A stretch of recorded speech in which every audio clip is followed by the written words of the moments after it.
Hi, everyone, and welcome to the show. Well, a year ago, I started podcasting as a critic to current health issues out there, and I really enjoyed doing that. We started with new items and just worked our way through them. News items, basically. And yes, we even got shut down by Google. Wow. Believe it or not, that was fun. I really miss the podcasting, so I'm getting back into it. And today I've decided to kind of change it up a little. News items were great, but we really need to look at what's important to people today. We need to stick to relevant topics that make people or that educate people and help them make educated decisions. So we're going to shift modes and we're going to start taking on specific topics. We may cover news items and even do interviews from time to time. But I do feel we need to stick to specific topics that people want to know more about. And with that said, today's topic may be really controversial. It's, brace yourselves, it's about self-victimization. But before we go on to this topic and start to pick it apart, let's go into a short break. Hi guys, when I'm having a real bad day, I like to open up the Vibe Resonate Wellness app. I can always find something to just help me get through that day. Now, whether it's an emotional drain that I've had or be back on track. The Vibe Resonate Wellness Hub has everything you need to get you back and on track. So what is it? Well, let's take a look here. Now we have stuff for emotional upset. We have stuff for even couples work. We have frequency therapy. We have holistic health recipes, nutritional stuff in there. We even have podcasts on topics that everyone wants to know about, whether it's news or we even have research in there. This is a central hub where you can come and find everything you need to get through. The best thing about it is it has both free and paid versions. But here's the cool thing. The paid version, you only have to pay $20 Canadian a month. And best of all Pro version members of the app get 33% off on any professional care they may need. Check out this link and install the app and see what you think. See you inside.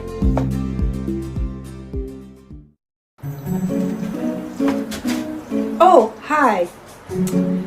What am I doing? Oh, I'm just checking the maintenance on my indoor garden.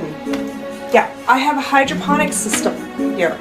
I actually started doing this a few years ago when I started seeing the shelves at the grocery store going bare. And I was worried about how I was going to feed my family. So here I am. I'm starting another crop and I'm pretty amazed. It's doing great. It's just a few days since, maybe less than a week since I put it into my system. But you know what? I have been so excited about this new hobby of mine that I decided to write a book. Check it out here. Anyone can start a garden indoors and they can run it year round and feed their family from it. This you actually got from Amazon.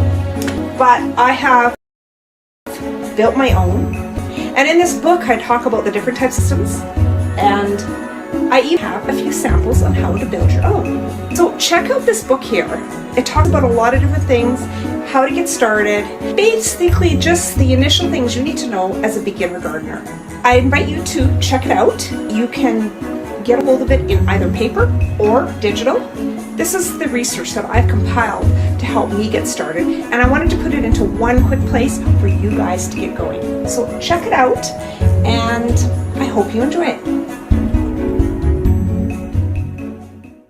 Okay, now before we get started, I just want to do a disclaimer here. I am not a doctor. My background training is in medical lab and holistic studies.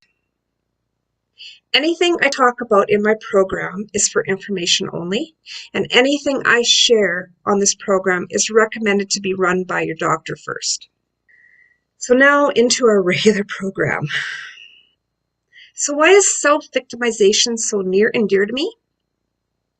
Well, I want to tell you a little story. Yes, I'm going to make myself very vulnerable here because this story is about me. And the purpose of this story is not to broadcast my self-victimization that I used to do, but it's to show you how easy it is to get locked up into that mode and really cause problems in your life. So many years ago, actually it's about 24 now, I moved into a community in northern Saskatchewan. I took on a job as a medical lab tech. I needed work. I had come off of an injury and no one wanted to give me the hours. So I was forced to actually take on another job elsewhere. So we moved our family from the south to the north. And I took on this job. I did the orientation. I went through everything. Everything was just fine. And I went home to see my family because we hadn't moved them back up yet. I went home to see my family. I came back and all of a sudden things had changed while I was gone. Not sure what happened. But part of it I do know was to do with the fact that there was union issues getting into trying to make a schedule for me. And the lab manager that hired me started to have a little bit of a temper tantrum, for lack of a better word, and threatened to quit. Well, the hospital said, "So long, we'll see you later." And I'm not naming his name because it's not really important. I have a lot of respect for him, and that's the main thing. He was doing his best to do what we could, and there was rules, and there probably was a better way of approaching it, but that's the way he knew how to do it. Next thing I know, when I come back from that visit, he's gone, and they're looking at me with an evil eye. And they said, "Well, we're making you do your orientation all over again." Not sure why, because I had been successful at my orientation. So I did, and they extended my probation a couple of months. And then, I don't know, I would think it was probably, I'm guessing, a month before that extension was over, they called me in the office and they fired me. Now, my husband said, "I got a new job. We are not moving the family back. We are going to try to make a go of it." So we did.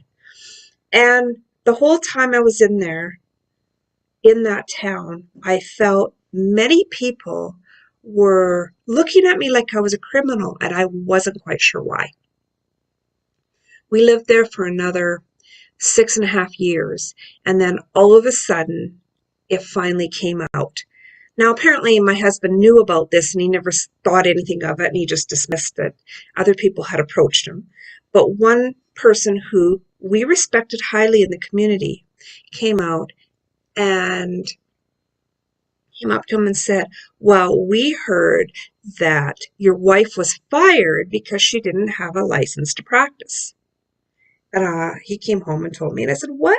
What are you talking about? I was licensed for 2 years after, and I finally let it go because I can't get a job in this area." So I let it go. Anyhow, I called into the licensing board and they verified all that. I had been licensed for 2 years after. But I was just, oh, that's what's going on. They think I am a criminal here. And so what did they do? What did I do? I said, "Well, I'll show them." And I went and got a job in a city about an hour and a half away.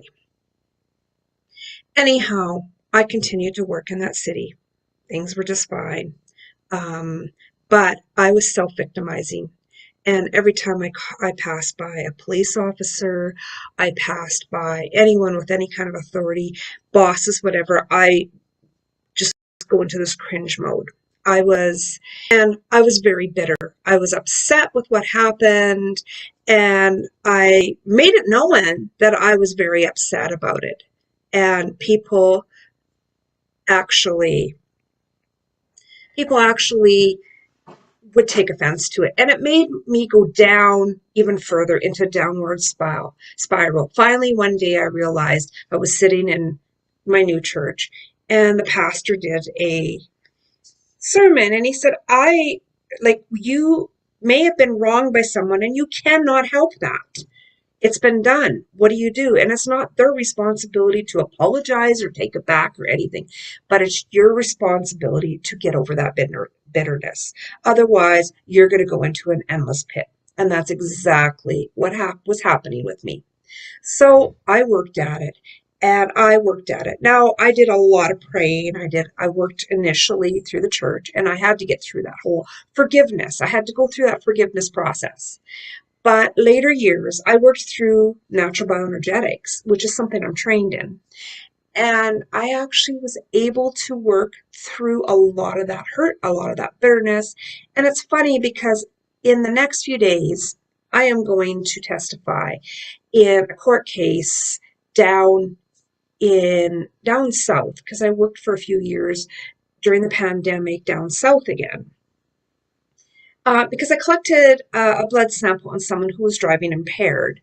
And there's a possibility that may come up, and I'm not even afraid of it anymore because I did absolutely nothing. One thing someone said to me once was, there's a difference between guilt and shame. Shame is usually a result of someone trying to make you feel bad. You never necessarily done anything wrong, but it's different. Where guilt is something because you know you've done something wrong. And there's a difference. I may have felt shame and I may have been bitter over it, worked through it. And today I'm doing so much better. And it's been a process that's been very rewarding. Now, fast forward this many years, I've worked with people that also have self-victimized and felt like they were destroyed since I started working in the holistic health. It is a real struggle for many people because they want to cling on to that idea that someone hurt them and it's that person's responsibility to fix them. Well, it's really not. I have news for you. I have news for all of you that are in that self-victimization mode. That is what is destroying you. It is not what the person did to you. The offender, yes, did something very wrong, but you are destroying yourself 100 times over. And yes, that's right. You are the one that needs to get over that bitterness. That person who destroyed you cannot do that for you. Essentially, things won't get better unless you make it better yourself. That's pretty hard words, isn't it? Today, it's acceptable to be self-victimized. If you don't believe it, look at our powers that be in the woke ideology. What are our woke leaders telling us? They're encouraging self-victimization. But this is destroying us as a people and it's preventing us from getting better. Down the road, this will only lead to severe mental health problems, and it can also lead to your body breaking down from the stress into sickness. How is that so? It's actually simple body chemistry. Self-victimization is a stress itself. And if you've heard of the fight or flight reflex in your body, that's a hormone reflex to help you deal with danger. It's an emergency thing. It's an emergency system and it pumps out negative hormones, which are designed to initiate an emergency response in your body.